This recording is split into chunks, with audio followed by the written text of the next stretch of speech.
Hello, listeners. Welcome to Help Me Buy a Property podcast. This is episode 4, and I have Moby here with me. We are talking about how to survive inflationary pressures and how to navigate through some of these higher prices that are happening out in the market.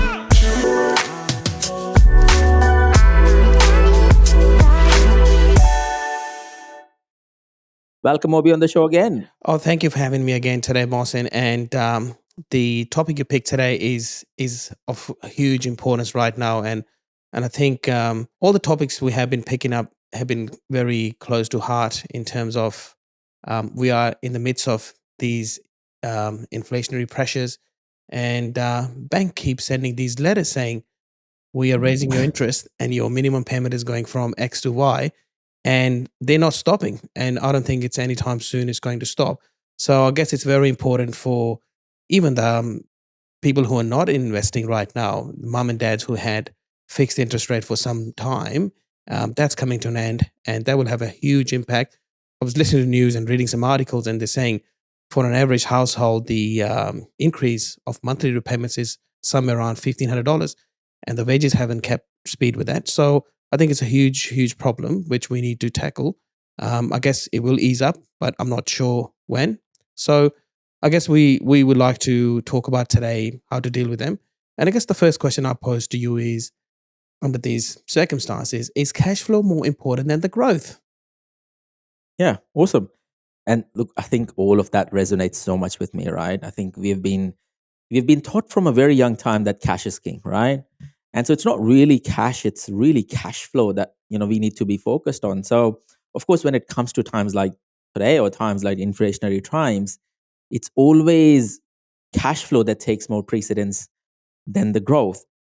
Now, when you talk about property market, let's try to understand and unpack this a bit more, right? So, if you try to unpack cash flow side of things, I take two things into cash flow. Majority of the times people look at cash flow and they say, okay, yield, the rental return that people are getting. Naturally people think that that's what cash flow is, right? But if you can deliver returns through your own portfolio consistently, that's cash flow too, right? And so what I'm talking about, if you can manufacture consistent equity, then that's cash flow, right? From a bank's perspective, that's cash flow.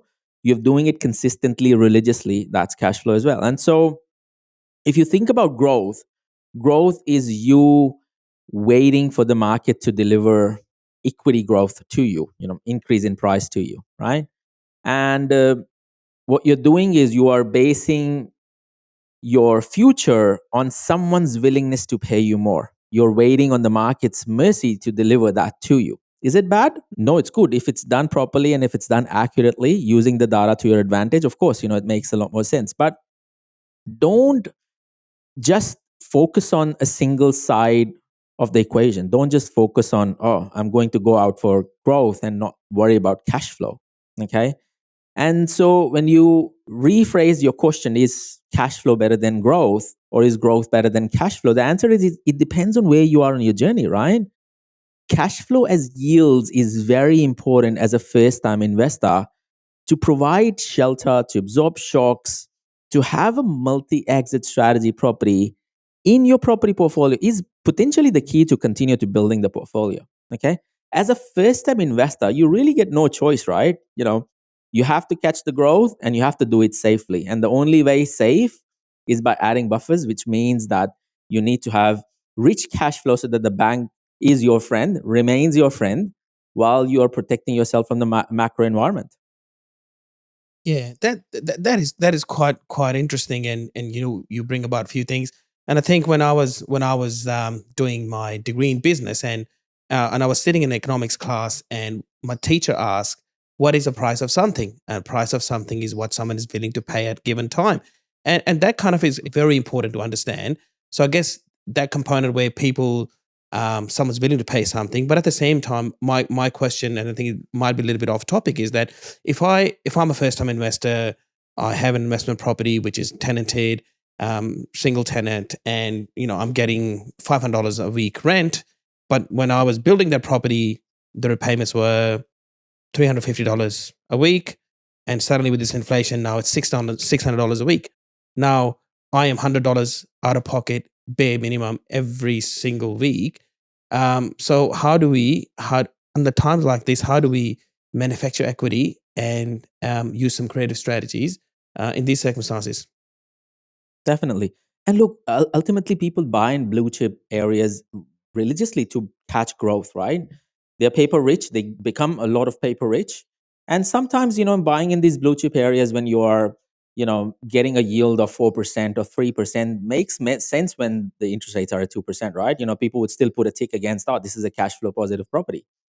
Well, the cash flow positive nature of the property is a byproduct of interest rates. And so now you see the interest rate rising. How do you go around protecting your portfolios? Okay. And so there is a reason why they call inflation a tax without legislation, right? And so, what is really inflation? Okay. And I'm going to put this in the nicest possible way, that inflation is when you pay $30 for a $15 haircut, which you used to get for $10 when you had a lot of hairs, That is right? So, very nicely said. yeah, so that's exactly what inflation is, right? And so, in simplest terms, when there is too much money in the system, it causes inflation, okay? And so, how do you beat it and survive it? There are only literally four ways you can survive the inflationary times. And people have done this time and time again. And, this comes in as a cyclical nature. But the important thing is, there are two things when it comes to inflationary pressures, inflationary times. There are two things what you can do as part of your lifestyle. And there are two things or two choices that you can make through investments in order to protect yourself. Okay. When you talk about lifestyle choices, one easiest way to beat inflation is make more money. I can just go out and make more money, right? Work like a Absolutely. dog, Cannot agree kill more. single independence. And so for business owners, it's like hustling more, right? It's like, okay, I was hustling for 10 hours. Now I'm going to do it for 15 hours or 20 hours. And so I was generating 2 leads and now I'll be generating 10 leads, right? So But I'm it's operating all about 20 that. I'm operating 20 hours a week, so I don't know there's many hours left in the day. Is it 20 hours a week or you mean 20 hours a day? Yes, yes. So, somebody asked me, "Are you working hard or hardly working?" And I said, "Hardly working." And so look, ultimately I think it's not a bad thing, right? Generating more income, do a side hustle, get your wife, if she's not working, get her to start working as well. If you have kids who are, over the age of 18, kick them out and get them to work, generate more income, right? Simplest way possible to basically beat inflation. But of course, not the most practical way. Yeah. The second way in lifestyle choices to beat inflation is reduce discretionary spending. Okay, so those extra coffees, those 4 subscriptions for Netflix and Kayo and Amazon Prime and all of these Disney channels that you have, you don't need them. You just need one, right? And so, But I guess I have to disagree with this here. If you do the first thing which you've mentioned, make more money and not worry about any of those things, they just literally, I think there has to be a little bit of mindset shift, and I think getting out of that poverty mindset. And I think for us, especially, we started from scratch, both myself and you. We don't come from money, we don't have a trust fund, and nobody invested, $50,000 every month on behalf of us in S&P 500. So I guess we did have that poverty mindset, and I think that's something we can talk about on a different podcast, and how to, and some of the strategies. But it took me a very long time to overcome that. So I guess to that point, I would say just work hard, work smart, make a lot of money, and then everything else is just you don't have to worry about it. You don't even have time to think about what are you doing, but yeah, just make more money. So that's I'm with you on that 100%. one. 100%. And so the byproduct of making more money is making more investment choices, right? So the two key things that you can potentially do is, one is more in relation to your offset strategy. Yeah. And so we've talked about this before. And an offset strategy is a perfect strategy to bypass inflation. It helps you to pay your principal place of residence faster. It helps you to make quicker decision making when you have money sitting on the side in an offset account, which you have brought in the money through refinancing. You have easier access to cash that you can navigate through some of these interest rate rises. You're not feeling poor. You're not feeling You have equity sitting on the side, basically making you rich and continuing you that lifestyle while there is this inflationary pressure build up.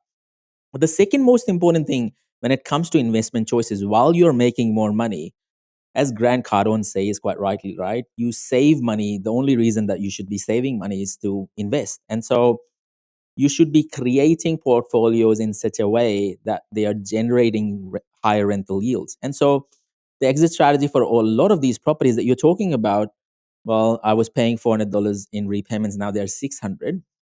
There needs to be some way that you can push these yields higher when you feel inflationary pressures. So there needs to be a trigger, a lever that you can pull quite quickly, when this happens or if this happens. Okay. And if you look at COVID, if you look at GFC, you look at all these soul shattering events, like property always bounces back. Okay. So why is there a reluctance in investing more, in times like this? Because the most important thing is because people don't like gambling, right?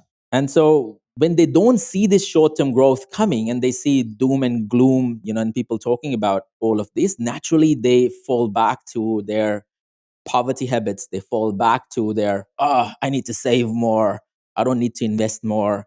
And so, yeah, it's a natural human instinct that basically happens. And so the low risk, low return products don't work in these markets, right? And so you buy a 4-bedroom house, in an anticipation that the market is going to turn back great, but you need to hold these properties, okay? And so if you can't hold it through your own income, you need to create that income through the property portfolio. So I guess it just reminds me and you sitting down 2 years ago at a friend's place, and it was the thick of COVID lockdown, and these big shots calling doom and gloom, and some of the they're saying COVID is here, it's going to decimate the property market, and everyone's going to the $1 million property will become $100,000 property, and get your cash Yes. ready and sell everything and cash up. And I guess at that time you said to me that this is not going to happen. And I guess and you were right. You were right that if the event, which was soul shattering like COVID, it had repercussions financial, it had repercussion financially, it had emotional havoc on people. But what it did to the property market, it's gone up. I've sold the house during COVID. I made money. Of course, I didn't lose Yes. money. I was so Yes. bored during COVID. I literally sold the principal place of living for no reason.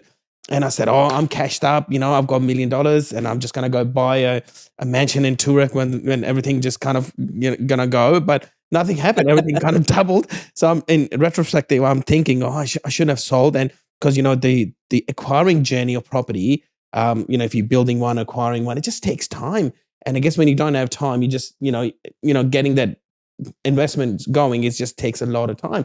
So I guess you're 100% right, and I am guilty, and I got a bit scared. But I guess you got to hold your nerves and believe in bricks and mortar, and they are the safest investment. 100%. Now, 100%. I have a question for you. So, what you said. So, do we have to do conversion on these conventional houses to granny flats or rooming houses? What do we do? How do we create more cash flow? Yeah, no, definitely. And so I think you are 100% right. That's the major difference between an astute investor and an investor who is new and rich in investing, right?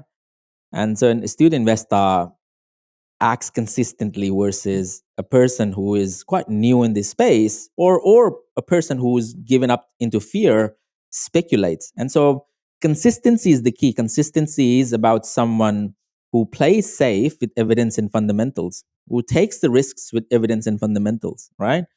And so it's times like these where manufacturing equity through creative strategies or contemporary investment methods basically ensures that you have the cake and you can eat it too as well. Okay. And so when you think about people investing for the first time, they think of property as going to Crown Casino or Vegas with $800. Hey, super exciting! I'm going to buy a property, right? In reality, property is like watching a bloody paint wall dry or watching the grass grow. Exactly to your point that it's not so much about, you know, going in quick and dirty returns. This is not about roulette, roll the ball, roll the dice. This is not that, right? And so if you're fundamentally right, you will always make right decisions. Now, let me ask you this question before I answer your question. How many millionaires do we see have become wealthy by investing into savings account, right? Zero. Exactly. So that's exactly what my case is, right? So the idea of contemporary investing is about keeping the fundamentals right, okay? And you don't have to do anything different. It's just what you're doing is you're manufacturing equity rather than waiting for the market to deliver the growth to you, okay? And so there are 4 different strategies that you can follow that can put you on a map, change your lifestyle, change the direction completely, okay? Buy and hold do not work in times like these because there is no short-term growth. And so those people who are there to, get this adrenaline hit of short-term growth would not see it coming through. And so you don't get that validation coming back from the market that you've done the right decision, you've made the right choice, okay? And so in order to keep it simple, there are 4 different strategies that you can basically do. And one of those strategies basically answers your question about your own property as well. So Yep. the first one is quite easy. It's about renovations. Okay. So you buy a dirty, old, ugly duckling in a nice street, you renovate it, manufacture equity, and you basically pull the money out. Okay. Quite simple, quite easy, nothing out of ordinary. You don't need to do it for $1 million house. You don't go looking for a $2 million ugly duckling house in Turak and renovating it, right? You look for a $300,000, $400,000, $500,000 house, renovate it, put a tenant in there, lift the equity up. Okay. The other thing is the conversions and the granny flats. And that's where your question comes in place. So the conversion, basically the way it works, and we'll go into a lot more detail into some of these things as well, is that you buy a 4-bedroom, 2-bathroom house, you convert one place as a single individual self-contained unit and a 3-bedroom, 1-bathroom to a separate dwelling, and you rent both of them out separately. Okay, I had one client, she's done amazing. So she had a 4-bedroom, 2-bathroom house in Tanit, and on a 300 square meter land. And I was like, wow, this is not an investment property, right? Why did you buy this? And she's like, well, this is a mistake. The market is crap. I can't sell it. What do I do? And I said, just do the conversion. And so she's renting out individual rooms now. Of course, it's compliant with the council, everything. And so she's gone from charging $450 per week to about $1,250 a week. Like, boom, so quickly, right? Yes, of course, it takes a bit of time and effort in management, and there are companies out there who would do full scale management for you, right? But that's the contemporary nature of conversions that you're talking about in this market, okay? And so, one of the things that I teach my clients is always buy a house, even from a buy and hold perspective, buy a house with an intention that it can be converted, with a flow plan that can be converted, which means that you don't need to convert it right now. It might be okay because the yield is at 6% and the interest rate is at 5% and it's fine. But if the interest rate goes to 8%, you have a lever to pull. And as soon as you pull that lever, boom, you are now generating 9%, 10% yield on the same house because you have thought about it proactively, converting it into the future rather than doing it now. So I guess to your point, and I think the new thing, which is Airbnb, has changed a lot of people's life. I'm going on holiday shortly, and my first thought, going away, we're just looking on Airbnb, and so I guess, is that something, converting those property to Airbnb is a high cash flow strategy in your mind?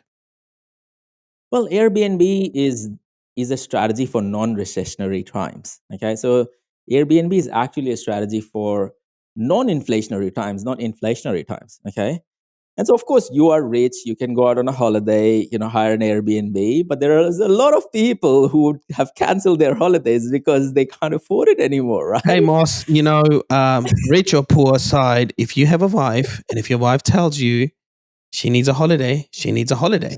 So the boss says, boss 100%, gets. So if you have to sell your kidney, 100%. Happy if you have to wife, sell happy your life. kidney Yes. or two, You do it. And so this is interesting, right? This is definitely interesting. So what happens with Airbnb, and a lot of this is backed by data, that a lot of cheaper Airbnb still does okay. But when you look at exotic Airbnb, where people were charging like $1,400 per night or $1,000 per night, nice backyard with a swimming pool and everything under the sun, a spa, there in the house, and you press a button and probably a butler turns up from somewhere as well, right? Would we all love that? Uh, yes, and so those are the houses where you would see a lot of bookings get canceled, and so it's important that when you're considering Airbnb, you are considering all of these outcomes. It's a great strategy to explore, but you need to understand the location, the cost, the funding. You need to understand what sort of refurbishment that needs to go in there, the projected occupancy that the house would take, the operating cost, and the room rate, which is very, very important that you're going to charge in times like this, right? And so I'll share a very quick story, and this is not for doomsdayers, right? I had a really good friend of mine, and I'm not going to say his name because I know he would be listening and he would be super pissed for me sharing this story. And so he has a house in Chelsea and he bought it for himself. He wanted to live there, and a beautiful house, like 3 bedroom, 2 bathroom, overlooking the sea, amazing. And he's like, "Oh, I'm renting in Brighton, so I'm going to move to Chelsea in literally 4 or 5 months' time. So what I'm going to do is I'm going to rent it out to Airbnb." And I'm like, "Okay, cool, yeah." And so he rents it out. The first tenant he gets, or the first renters he gets, are four boys that completely shreds their place, like wrecks the place completely. And so Airbnb is not helping him. He had to call the cops because they wouldn't, exit the property. And so, of course, there are stories like this as well. And so you need to understand that there are risks with some of these things. And so if you take that risk in a high inflationary environment, which you have never done it before, you are like you thought you were going one step ahead, and you are like 4 steps behind and hit by a car when you went 4 steps behind, right? Yeah, and I So guess while I was making the booking on every single Airbnb booking across different states, because we're traveling to Queensland, we're doing a road trip, and I had to book a few different at different places. Every single one of them had a disclaimer or no parties at home. If you are meeting other people, meet them outside. You can't bring them in. There's no parties. If you want to have a party, have across the street or something. But so I think that's another thing as well, that these youngsters, and I've seen some horror stories, and you must have seen some on the news as well. Then these 18, 19-year-old kids have rented an Airbnb for one night or 2 nights, and they had 300 turned up, and they trashed the place, 100%, and the cops came, and there was a full on ride squad coming, and 100%, yeah. police on horses. So I guess, and you raised quite a few valid points, and I think everyone who is thinking of doing that needs to have that in consideration, that these are the things they need to be prepared for and have contingencies for that. Now that brings me to the My next thing. personal preference, What's I'm going to left? cut you off there. Yeah, My yeah, personal preference, instead of Airbnb, is doing a full scale rooming house or a co-living space or a micro apartment, right? And so it's a next step from converted housing, where you're actually building the place to accommodate 4 different people living in that particular place, or 9 different people in, say, Melbourne, where you're renting each and every individual room out separately at $300 per week, and getting about 120, $130, $130,000 a year in rental. And so you are intentionally building a house in such a way that every room is an ensuite, every room has a small kitchenette. And so you are keeping the wear and tear low, you're getting and attracting the right tenants, and you're keeping them for 6 months to a year, or maybe even 2 years, right? And so that's an intentional strategy to follow. And because there are rooming house operators involved, there are rental agreements involved, you can kick these people out quite quickly, right? Who knows, if a person leaves an Airbnb, like, what's stopping you from having a party there, right? By the time the cop turns up, you're gone in thin air. And these are kids we are talking about, right? yes, absolutely. So that, I guess, having said that, that leaves us not too many options. So I want to talk about and commercial projects. Should we be doing commercial properties? Should we be buying more commercial properties? That is something even seasoned residential investors don't get into, because the compliance and all of that. And I'm finding it hard my first time I'm doing my first, commercial project, and it has its own, you know, same size project. If it's residential, might cost you $500,000. If it's commercial, suddenly it becomes, $2 million project. So I guess, what are your thoughts on that? Yes, commercial is definitely a good attraction, right? And so you talk about commercial properties, and average net yield for these properties sits somewhere around 7% before repayments. Now, one view that I have on commercial properties is one should look at commercial properties only when you have exhausted all of the serviceability or the borrowing capacity. Okay. Because if you have borrowing capacity available to yourself and you're going out and buying commercial property, you're leaving money on the table. Okay. So you have an opportunity to use debt to your advantage, and you didn't. Now, the commercial plays its part because you can acquire a commercial property even when the banks are saying no to your serviceability or the borrowing capacity. Okay. Because what they'll do is they'll use the long term lease that is in place as a proxy to the serviceability. And so all you need is cash, right? And so if your portfolio is doing great and if you have the serviceability, go buy a property, conversion houses, etc., because you are going to get better growth there. But if you're looking at commercial property, you should only look at those while pulling the equity out from your residential property and pushing it to commercial property, because the banks won't give you the loan. They won't lend you any more money. And so commercial becomes an amazing tool where you recreate the serviceability by pushing the money back into your portfolio, using commercial property as a vehicle to create more serviceability for yourself. Let's talk about a bit of pros and cons for commercial properties. Okay, so of course, less overheads. You don't have to worry about breakage and payments of overheads, etc. Tenants looks after pretty much everything. There is long-term leases in place, and so consistent cash flows. And from a vacancies perspective, that's great. And you don't need a serviceability to run.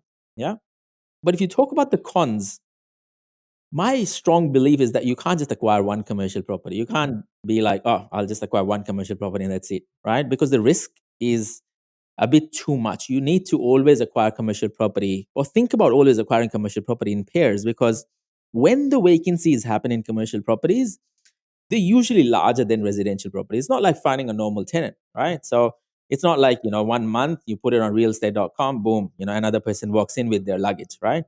Commercial property, when a tenant leaves, the next tenant, at least 6 months to 12 months away. Okay. And so if you have bought $1 million property, it hits you really, really hard on the cash flow. Okay. Because you are up for it, man. You're on the T cross and people are taking bow and arrow, and the bank is basically there to, rip out your heart, right? And so what you need to do is you need to buy it in such a pair that if one's lease is coming up for a sign up or the tenant goes, there is another lease that complements the first property to create the buffer between the two properties. Okay. And that's how you build the property portfolio when you're always buying commercial properties. Of course, there are higher LVRs, there are higher interest rates when it comes to commercial loans, and generally low growth when it comes to commercial properties as well. But an amazing tool to use when it comes to building property portfolios. Yeah, I guess we're getting towards the tail end of this podcast, but what I wanted to pick your brain on and have some of your uh, words of wisdom. Now, we both have seen inflation. We have seen high interest rates right after the back of GFC and before GFC. There were some tough times for all of us, and a lot of 100%. uncertainty in the financial markets. So, can you tell me, how did you navigate through those tough times back in the day when the interest rates were a bit higher? And what are some of the strategies you used back in the day? Look, I wouldn't call it a strategy. It was just survival of the fittest at that time, right? You're not savvy at that time. I was young and naive and stupid and silly and idiot. And so the only way I could survive was basically find more jobs and create more shifts and beg for more money and ask for more time. And that was the only way that I could think, especially in 2008 and 9. I'm talking about 9 and 10, right?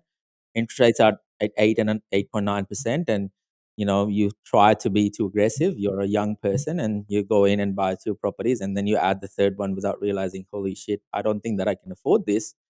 and you're standing at a petrol station and filling in $10 worth of fuel because you can't afford 20 or 30 anymore. And so you're doing like 2 trips of the petrol station every week. That's the level of discretionary spend crunch that you are doing, I especially remember when. back in the day when back in the day I think there used to be a day, Tuesday or a Wednesday, where the fuel used to be a bit cheaper. Now Yes, it's kind 100%. of changed. So we kind of waited till that day and just kind of got as much we can get through till then. And then on Tuesday or on a Wednesday the fuel was cheap and we just filled it in. I I remember Oh that. yeah, 100%. I would just push my car because the needle is not even just below the E. Man, living on The the needle is edge. there Yeah. shouting at you, "You idiot! You should have thought about filling me up, 100 kilometers before." Risking it, man, living on the edge, and I think I remember getting some phone calls from some of my friends, I might, can you please bring a jerry can? I ran out of Yeah, fuel, and we had those 100%. phone calls come through. So, 100%. 100%. I remember sitting next to a friend of mine, and he was taking a right turn into the petrol station, and his car stalled while going into the petrol station. And they're like, shit, this is embarrassing. Let's jump out of the car and push the car into the petrol station. Those were the times, like seriously. So no strategy in place, of course, plays a big time when you're thinking about some of these things. And in hindsight, your hindsight is a beautiful thing, right? But what I realized, especially post that time period, coming up to 2012, when interest rates started to go down, I was like, okay, we need to survive this out. How do I make sure that I survive this out? And as I survived this out, I realized that it's more about ensuring that you have access to your equity in offset so that you can lead a comfortable life while you are basically manufacturing your own equity. Okay, because banks valuation don't significantly change, right? And so a lot of brand new properties and newer properties would take a bit of hit, but if you talk about renovations and old houses, you can still pull that house out, and people wouldn't be interested in buying that house because the demand is not there, and you can buy it really cheap.